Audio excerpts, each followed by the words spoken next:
നമസ്കാരം. ഒരു ക്ഷേത്രം, ഒരു കഥ, ഒരു വിശ്വാസം. ക്ഷേത്രങ്ങളിലൂടെ ഒരു യാത്ര എന്ന പരമ്പരയുടെ പുതിയ എപ്പിസോഡിലേക്ക് എല്ലാവർക്കും സ്വാഗതം. മലമുകളിലല്ല, മറിച്ച് അലയടിക്കുന്ന കടൽ തിരമാലകൾ കാൽപാദങ്ങളെ തഴുകുന്ന ഭഗവാൻ മുരുകന്റെ ഒരു ക്ഷേത്രത്തെക്കുറിച്ച് നിങ്ങൾ കേട്ടിട്ടുണ്ടോ? ശത്രുസംഹാരത്തിന് ശേഷം സാക്ഷാൽ സുബ്രഹ്മണ്യ സ്വാമി വിശ്രമിച്ചുവെന്ന് വിശ്വസിക്കപ്പെടുന്ന പുണ്യഭൂമി. അതെ, ഇന്ന് നാം യാത്ര ചെയ്യുന്നത് തമിഴ്നാട്ടിലെ തൂത്തുക്കുടി ജില്ലയിലുള്ള ലോക പ്രശസ്തമായ തിരുച്ചെന്തൂർ മുരുകക്ഷേത്രത്തിലേക്കാണ്. ഭക്തിയും ചരിത്രവും അത്ഭുതങ്ങളും ഒരുപോലെ ഇഴചേർന്ന് കിടക്കുന്ന തിരുച്ചെന്തൂർ സുബ്രഹ്മണ്യ സ്വാമി ക്ഷേത്രത്തിന്റെ ഉള്ളറകളിലേക്കും ഭഗവാനെ സന്ദർശിക്കാൻ പോകുമ്പോൾ നിങ്ങൾ അറിഞ്ഞിരിക്കേണ്ട എല്ലാ പ്രധാന വിവരങ്ങളിലേക്കും നമുക്കൊന്ന് യാത്ര ചെയ്യാം.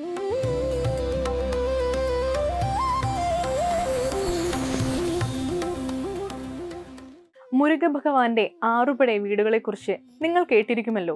ഇതിൽ രണ്ടാമത്തെ പടൈ വീടാണ് തിരുച്ചെന്തൂർ മുരുകക്ഷേത്രം. ഒരു പ്രധാന പ്രത്യേകത എന്തെന്നാൽ മറ്റെല്ലാ പടൈ വീടുകളും മലമുകളിലാണെങ്കിൽ തിരുച്ചെന്തൂർ ക്ഷേത്രം മാത്രം ബംഗാൾ ഉൾക്കടലിന്റെ തീരത്താണ് സ്ഥിതി ചെയ്യുന്നത്.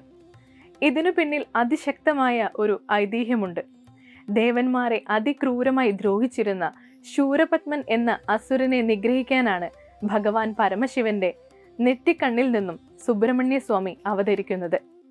ദിവസങ്ങൾ നീണ്ടുനിന്ന യുദ്ധത്തിനൊടുവിൽ ഇതേ കടൽ തീരത്ത് വെച്ച് ഭഗവാൻ മുരുകന്റെ വേൽ ശൂരപത്മനെ രണ്ടായി പിളർന്നു.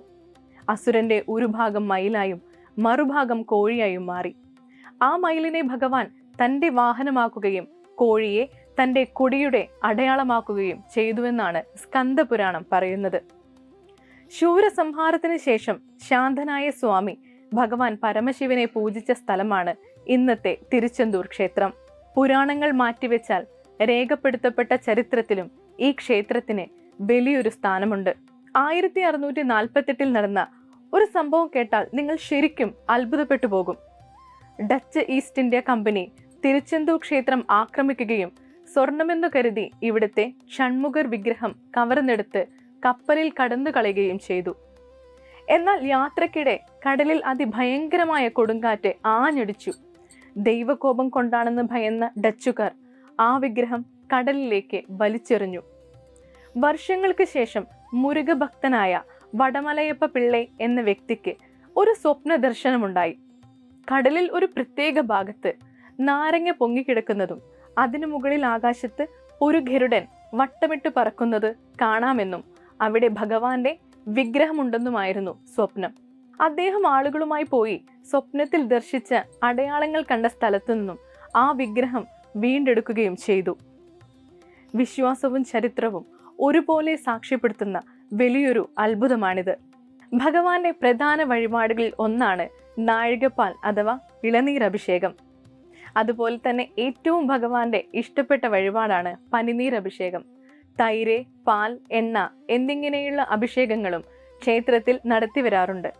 പാൽക്കുടമെടുക്കൽ, കാവടിയെടുക്കൽ, മുടിമൊട്ടയെടുക്കൽ എന്നീ വഴിപാടുകളും ഭക്തർ ഭഗവാന് മുന്നിൽ സമർപ്പിക്കാറുണ്ട്. ഈ ക്ഷേത്രത്തിന്റെ ഏറ്റവും വലിയ പ്രത്യേകത ഇവിടുത്തെ പ്രസാദമാണ്. പനീർ ഇല എന്ന പ്രത്യേകതരം ഇലയിൽ പൊതിഞ്ഞാണ് ഇവിടെ ഭക്തർക്ക് ഭസ്മം നൽകുന്നത്. ഇതിനെ ഇല വിഭൂതി എന്നാണ് പറയുന്നത്. 12 ഞരമ്പുകളുള്ള ഈ ഇലയിൽ നൽകുന്ന ഭസ്മത്തിന് പല മാറാവ്യാധികളും ഭേദമാക്കാൻ ശക്തിയുണ്ടെന്നാണ് ഭക്തരുടെ വിശ്വാസം. അതിനു പിന്നിൽ ഒരു ഐതിഹ്യം തന്നെയുണ്ട്. ആദി ശങ്കരാചാര്യർ തിരുച്ചെന്തൂർ എത്തിയപ്പോൾ അദ്ദേഹത്തിന് അനുഭവപ്പെട്ട വയറുവേദനയും ആമാശയ രോഗങ്ങളും ഭഗവാൻ നൽകിയ ഈ ഇലവിഭൂതി പ്രസാദം കഴിച്ച് മാറിക്കിട്ടി എന്നാണ് ഐതിഹ്യം. തുടർന്ന് അദ്ദേഹം തിരുച്ചെന്തൂർ വെച്ചാണ് പ്രസിദ്ധമായ സുബ്രഹ്മണ്യ ഭുജംഗം രചിച്ചതും. ഭഗവാന്റെ പ്രധാനപ്പെട്ട നിവേദ്യങ്ങളിൽ ഒന്നാണ് നാഴിയേരി പായസം.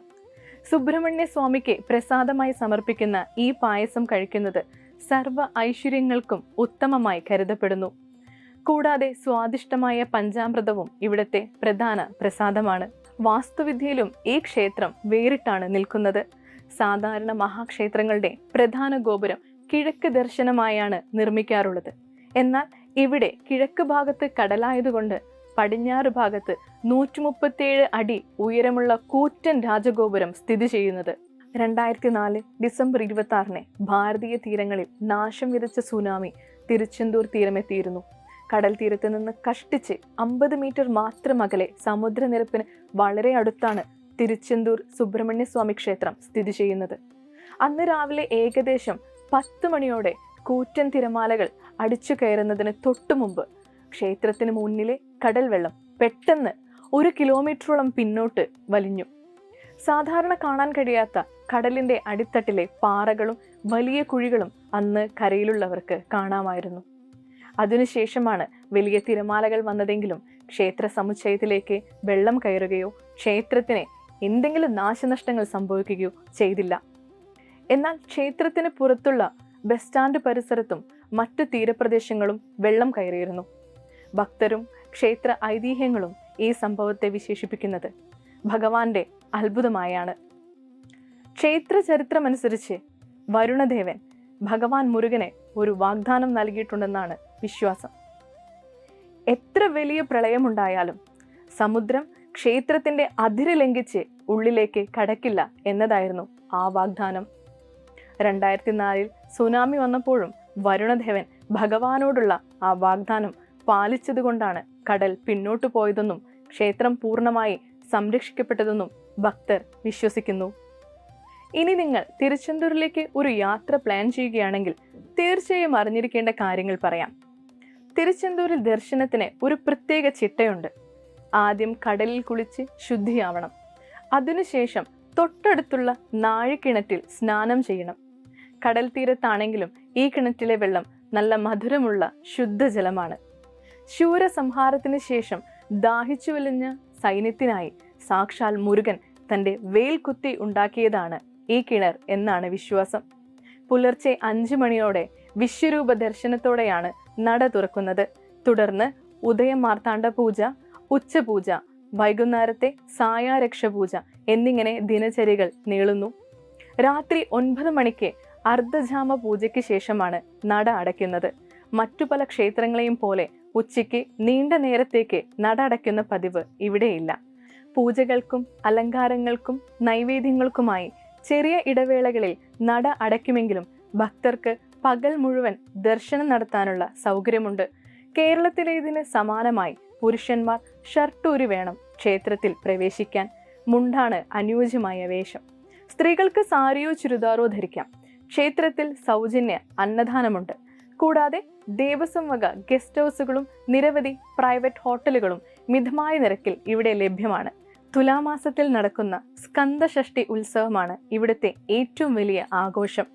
ഇതിന്റെ 6ാം ദിവസമാണ് ലക്ഷക്കണക്കിന് ഭക്തരെ സാക്ഷിയാക്കി ശൂരസംഹാരം കടൽ തീരത്ത് പുനരാവിഷ്കരിക്കുന്നത്.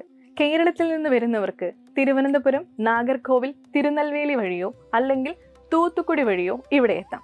തിരുവനന്തപുരത്തു നിന്നും ഏകദേശം 175 കിലോമീറ്ററാണ് ദൂരം.